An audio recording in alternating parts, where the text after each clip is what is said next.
இயேசு கிறிஸ்து சிலுவையில் மொழிந்த 6வது வார்த்தை முடிந்தது. அதுக்கு ஆதாரமான வசனம் யோவான் 19 அதிகாரம் 30வது வசனம். இயேசு கரடியை வாங்கின முடிந்தது, கரடி வாங்கின பின்பு முடிந்தது என்று சொல்லி தலையை சாய்த்து ஆவியை ஒப்பு கொடுத்தார். இயேசு காடியை வாங்கின பின்பு முடிந்தது என்று சொல்லி தனது ஆவியை ஒப்பு கொடுத்தார். இயேசு தன்னுடைய ஊழியத்தை முடிச்சு 32 வயதுல சொன்ன வார்த்தை என்னது? 33 வயதுல சொன்ன வார்த்தை முடிந்தது. பொதுவாக நம்ம சொல்லுவோம் 30 வயதுக்கு மேலதான் என்ன ஆரம்பிக்கிறது, நமக்கு வாழ்க்கையே ஆரம்பிக்குதுன்னு சொல்லுவோம். ஆனா நம்மளுடைய இயேசுசாமிக்கு வாழ்க்கை முடிஞ்சது. அப்ப இது ஒரு தோல்வியின் வெளிப்பாடா? ஐயோ என்னால் முடியல, எல்லாம் முடிஞ்சிச்சு, நான் இதோட போறேன் அப்படின்னு சொல்லி கடவுள் தோல்வியை ஒப்புக்கொண்டு சொன்ன வார்த்தையாக இது கருதப்படுகிறதா? இல்லை, இது ஒரு வெற்றியின் வார்த்தை, வெற்றி முழக்கம். ஏன் வெற்றியின் முழக்கம் சொல்றேன்னா, கடவுள் தன்னுடைய வேலையை செய்வார்ல இயேசு கிறிஸ்து, அவர் பிதாவினுடைய சித்தத்தை நிறைவேற்றுவதற்காக அவருடைய நோக்கத்தை வெற்றிகரமாக முடிச்சிட்டதுனால என்ன சொல்றாரு அவரு? அதன் அடையாளமாக முடிந்தது என்று சொல்கிறார். ஸோ இது ஒரு வெற்றியின் வார்த்தையாக தான் கருதப்படுது. ஏன்னா அவர் பிதாவோட சித்தத்தை செய்யறார். பிதாவினோட சித்தத்துக்கு ஒப்பு கொடுத்து நம்மளுடைய வேலைகளை செஞ்சோம்னா கண்டிப்பா நம்மளால என்ன செய்ய முடியும்? எல்லாவற்றையும் வெற்றிகரமாக செய்ய முடியும். நம்ம நிறைய பிளான்ஸ் எல்லாம் போடுறோம் இல்லையா? இன்னிலேருந்து என்ன செய்யணும்? எக்ஸசைஸ் பண்ணணும். இன்னிலேருந்து இந்த டயட் ஃபாலோ பண்ணணும். இன்னிலேருந்து வெளியில் சாப்பிடக்கூடாது. இன்னிலேருந்து 1 மணி நேரம் ஜெபிக்கலாம், 1 மணி நேரம் பைபிள் வாசிக்கணும். அப்படிலாம் நம்ம சுய பலத்தால் ஏதாவது முடிவு பண்ணுவோம். ஆனால் அது எத்தனை நாள் தான் நீடிக்கிறது? ஒரு வாரம் கூட அதை நம்மளால செய்ய முடியாது. ஏன்னா நம்மளோட சுய பலத்தால் முடிவு செய்யறோம். சுய பலத்தால் செய்யப்பட்ட முடிவுகள் எதையும் நம்ம என்ன செய்ய முடியாது? மேற்கொள்ள முடியாது, செய்து முடிக்க முடியாது. பிதாவுடைய சித்தத்துக்கு ஒப்பு கொடுத்து தேவ திட்டத்தின்படி நம்ம செய்தோம்னா கண்டிப்பாக அதை என்ன செய்ய முடியும்? வெற்றிகரமாக செய்து முடிக்க முடியும். அந்த வெற்றியின் முழக்கமாக தான் தேவன் என்ன செய்ய கிறிஸ்து என்ன சொல்கிறார்? முடிந்தது. நேற்று தினம் எனக்கு 2 முறை லூஸ் மோஷன் போயிடுச்சு. ரொம்ப டயர்ட் ஆயிடுச்சு. ஏற்கனவே ஹாஸ்பிட்டலுக்கு வேறு ஸ்கேன் எடுத்து போனோம். சுத்தமாக முடியல. ஒரு ரெண்டு டைம் வேதனையே தாங்க முடியாமல் என்ன செஞ்சது? முடியல. பின்வாங்கலாமா, நாளைக்கு பேச முடியுமா, ஏதாவது சாக்கு போக்கு சொல்லலாமான்னு நினைக்கிறோம். ஆனால் கடவுள் 17 மணி நேரம், பாஸ்டர் சொன்னாங்க 17 மணி நேரம் என்ன செஞ்சாரு? சிலுவையில் தொங்கினார். அவர் வாரினால் அடிக்கப்பட்டு சிலுவையில் அறையப்பட்டு ரத்தம் சிந்தி விழால குத்தும்போது என்ன செய்யுது? ரத்தமே வரல. என்ன வந்துச்சா? தண்ணி தான் வந்துச்சு. சுத்தமும் பலனே இல்லை. ஆனாலும் அவர் வெற்றி மார்க்லையும் மத்தேயிலும் சொல்லப்படுகிறது, மகா சத்தமாய் கூப்பிட்டு முடிந்ததுன்னு சொல்லி மகா சத்தமாய் கூப்பிட்டாரு. அவ்வளோ வேதனைக்கு மத்தியில என்ன செய்யுது? மகா சத்தமாய் கூப்பிட்டாரு. நமக்கு கொஞ்சம் முடியலனாலும் சத்தமே வெளியில வர மாட்டேங்குது. பார்த்தாலே தெரியும் அவ்வளோ சோர்வா இருக்கணும்னு சொல்லி. ஸோ அப்படி ஒரு வெற்றியின் முழக்கத்தை ஈடுவதற்கு என்ன காரணம்? அவர் தேவனுடைய சித்தத்தை செய்தார் என்பதுதான் முழு முதற் காரணம். என்னென்னலாம் செய்து முடிச்சார்? ஒரு 5 தலைப்பு ஷார்ட்டா பார்க்கலாம். கிறிஸ்து சிலுவையில் என்னெல்லாம் செய்து முடிச்சுட்டு இந்த முடிந்ததுன்ற வார்த்தையை சொன்னார். மீட்பின் திட்டம் முடிஞ்சது. முதல்ல என்னது முடிஞ்சதா?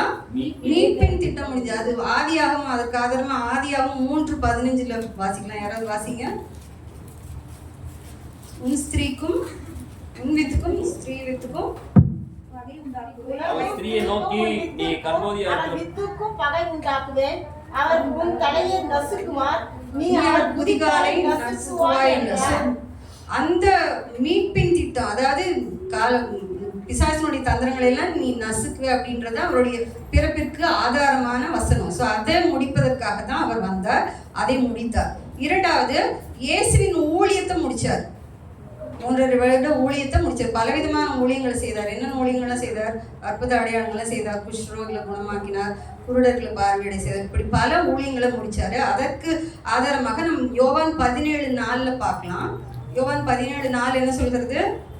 பூமியிலே நான் உம்மை மகிமைப்படுத்துவேன், நான் செய்யும்படி நீர் எனக்கு நியமித்த கிரியையை செய்து முடித்தேன். ஸோ பிதாவுடைய ஊழியத்தை இயேசு செய்து முடித்தார். 3வதான காரியம், முழு கிரயம் செலுத்தப்பட்டு முடிந்தது. இயேசு யாருக்காக மரித்தாரு?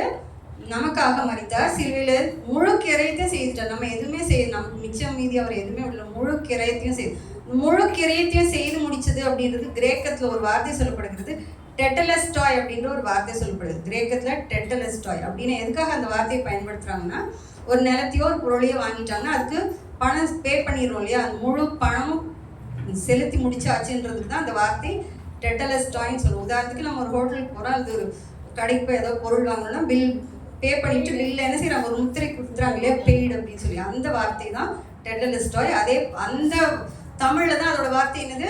முடிந்தது. முழு கிரையும் நம்ம பாவத்திற்கு அவர் என்ன செஞ்சாரு? முழு கிரைத்தையும் அவர் செலுத்தி முடிச்சிட்டாரு. நம்ம செய்ய வேண்டிய வேலை ஒண்ணுமே கிடையாது என்பது. நாலாவது நியாயப்பிரமாண அதனோட காலம் முடிஞ்சது அப்படின்னு சொல்றோம். நியாயப்பிரமாணத்தினோட காலம் முடிஞ்சது. நம்ம என்ன காலத்துல இருக்கிறோம்? கிருபையின் காலத்துல இருக்கிறோம். அதற்கு ஆதாரமான வசனம் பாருங்க, எபிரேயர் 10:9-10. எபிரேயர் 10:9-10 என்ன சொல்லுது பாருங்க.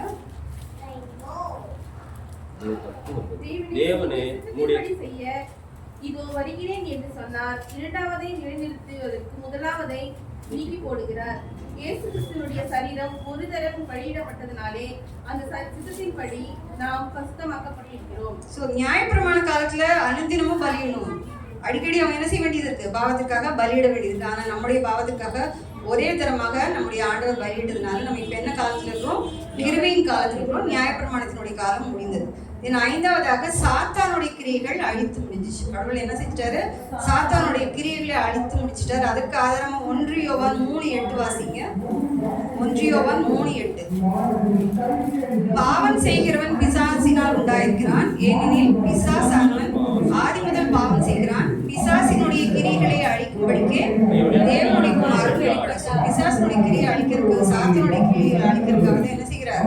தேவன் இந்த உலகத்துல வந்தார், அதை செய்து முடித்தார். 5 காரியங்களை செய்து முடிச்சிருக்கிறார். மீட்பின் திட்டத்தை முடிச்சிருக்கிறாரு, அவருடைய ஊழியத்தை முடிச்சிருக்கிறார், முழு கிரியையை செலுத்தி முடிச்சிருக்கிறார், நியாய பிரமாணத்தோட காலத்தை முடிச்சிருக்கிறார், சாத்தானுடைய கிரியைகளை அழித்து முடிச்சிருக்கிறார். இதெல்லாம் ரொம்ப நேர்த்தியா செஞ்சிருக்கிறார். எடுத்த கவுத்தெல்லாம் செய்யல, அவர் என்ன செஞ்சிருக்கிறாரு? நேர்த்தியாக செய்திருக்கிறார். அதுதான் என்ன சொல்றோம் நம்ம. ஃபர்ஸ்ட் வசனம் பாருங்க.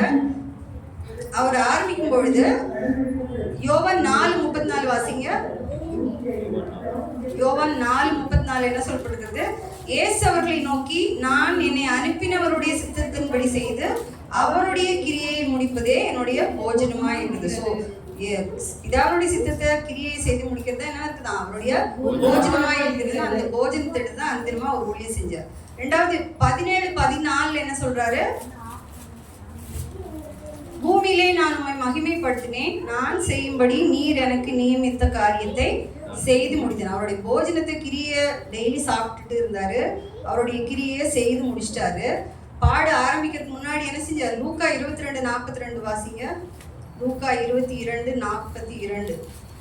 ஒப்பு கொடுக்கப்படுறதுக்கு முன்னாடி அவர் சொல்ற ஒலிவ மலையில ஜெபம் பண்ணும்போது என்ன சொல்றாரு? பிதாவே உமக்கு சித்தமானால் இந்த பாத்திரம் என்னை விட்டு நீங்கும்படி செய்யும், ஆகில என்னுடைய சித்தத்தின்படி அல்ல உடைய சித்தத்தின்படியே ஆகக்கூடாது என்று ஜெபம் பண்ணினார். சோ அப்படி ஜெபம் பண்றாரு. நாலாவது கடைசியாக தான் இந்த யோவான் 19:30 என்ன சொல்றாரு? முடிந்தது என்று மகா சத்தமாய் கூப்பிட்டு தன்னுடைய ஆவியை ஒப்புவிடுவார். இப்படி அழகா தேவ சித்தத்தை நிறைவேற்றும் விதமாக அழகா பிளான் பண்ணி அவர் செய்கிறார். ஸோ இந்த காரியங்கள்லாம் எல்லாம் முடிஞ்சது. இதுல இருந்து நாம கற்றுக்கொள்றது என்ன? நமக்காக எல்லாம் மரிச்சிட்டாரு, உயிர்த்தெழுந்தார். இதன் மூலமாக நாம் என்ன கற்றுக்கொண்டோம்? 4 காரியத்தை கற்றுக்கொண்டோம். நிபந்தனையற்ற அன்பு. சிலுவையில் அவர் நமக்கு என்னத்தை கொடுத்துருக்கிறாரு?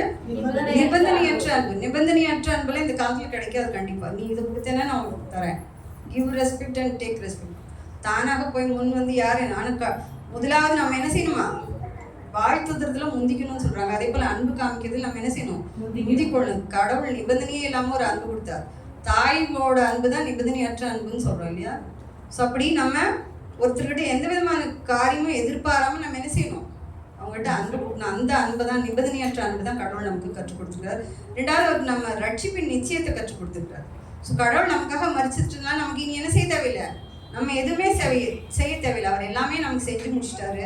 ஆனால் நம்ம இந்த சர்ச்சுக்கு வரோம், காணிக்கை போடுறோம், பாட்டு பாடுறோம், ஞானஸ்நானம் எடுக்கிறோம். இதன் மூலமாக மட்டும் நமக்கு ரட்சிக்க, அதெல்லாம் செஞ்சிட்டோம்னா நம்ம ரட்சிக்கப்பட்டவங்கன்னு அர்த்தம் கிடையாது. இயேசு கிறிஸ்து நமக்காக எல்லாம் செஞ்சிட்டாரு. அவருடைய கிரிகளை விசுவாசிக்கிறது தான் என்னது? ரட்சிப்பு. நமக்காக தான் மரிச்சிருக்கிறாரு. அவர் செஞ்ச கிரிகளை நம்ம உயிரோடு எழுந்துட்டாரு. அவருடைய கிரியைகளை விசுவாசிக்கிறது தான் என்னது? உண்மையான ரட்சிப்பு. அந்த ரட்சிப்பினுடைய நிச்சயத்தை நம்ம பெற்றுக்கொள்றோம். 3வது தேவ சித்தத்திற்கு நம்ம ஒப்பு கொடுக்கணும். எந்த ஒரு காரியம் செஞ்சு ஏற்கனவே சொன்னோம், நம்ம பிளான் படி போனால் கண்டிப்பாக என்ன செய்ய முடியாது? எந்த காரியத்தையும் செய்ய முடியாது. சுயபலத்தால் எதுவுமே செய்ய முடியாது. தேவனுடைய காரியத்துக்கு, தேவனுடைய சித்தத்துக்கு ஒப்பு கொடுத்து நம்ம முழுமையாக நம்ம அர்ப்பணிச்சோம்னா நம்ம செய்து முடிக்க முடியும். 4வது பரிசுத்தமான வாழ்க்கை வாழணும் அப்படின்ற காரியத்தை நமக்கு கற்றுக் கொடுக்குறாரு. ஏன்னா அவர் நம்முடைய பாவத்திற்காக எல்லாவற்றையும் செய்து முடிச்சிட்டார். எல்லாம் முடிச்சிட்டதுனால நம்ம என்ன செய்யணும்? அவருக்கு நன்றி கடனாக நம்ம அவருக்கு பிரியமாக வாழணும். பரிசுத்தமான வாழ்க்கையை நம்ம அவருக்கு ஈவாக நம்ம கொடுக்கணும். சரிங்களா? ஸோ இப்படி நம்ம வாழ்க்கையில இந்த மாதிரியான வெற்றியினுடைய பொருளை துணிக்கிறதுக்கு நம்ம என்ன செய்யணும்? நம்ம அவரை நோக்கி பார்க்கணும். அவருடைய காரியங்களை அவரை முழுமையாக விசுவாசித்து அவர் சொன்ன பாதையில் நம்ம போனோம்னா கண்டிப்பாக எல்லாத்தையும் நம்ம செய்து ஜெபிக்கலாமா? முடிந்தது, எல்லாம் முடிந்தது. என் இயேசு சிலுவையில் சொன்னார், எல்லாம் முடிந்தது. முடிந்தது, எல்லாம் முடிந்தது. என் பாவம், சாபம், தரித்திரம் எல்லாம் முடிந்தது. முடிந்தது, முடிந்தது. இயேசு எல்லாம் எனக்காய் செய்து முடித்ததால் முடிந்தது, எல்லாம் முடிந்தது. இயேசு எல்லாம் எனக்காய் செய்து முடித்ததால். ஸ்தோத்திர ஆண்டவரே, நன்றியோடு துதிக்கிறோம் சாமி. எங்களுக்காக எல்லாவற்றையும் நீ செய்து முடித்தீர் சாமி. முடியும் வாழ்க்கையில் உள்ள சாபங்கள், பாவங்கள், ஆண்டவரே தரித்திரம் எல்லாவற்றையும் முடித்து எங்களுக்காக நீர் மரித்து அடக்கம் பண்ணப்பட்டு உயிரோடு எழுந்திருக்கிறீர் சாமி. அந்த நிச்சயத்தை, ரட்சிப்பின் நிச்சயத்தை நம்ம பெற்றுக்கொண்டவர்களாக இந்த நாளில் எங்களை நம்ம கொடுக்குறோம் சாமி. இயேசுவின் மூலம் ஜெபிக்கிறோம் நல்ல பிதாவே. ஆமென்.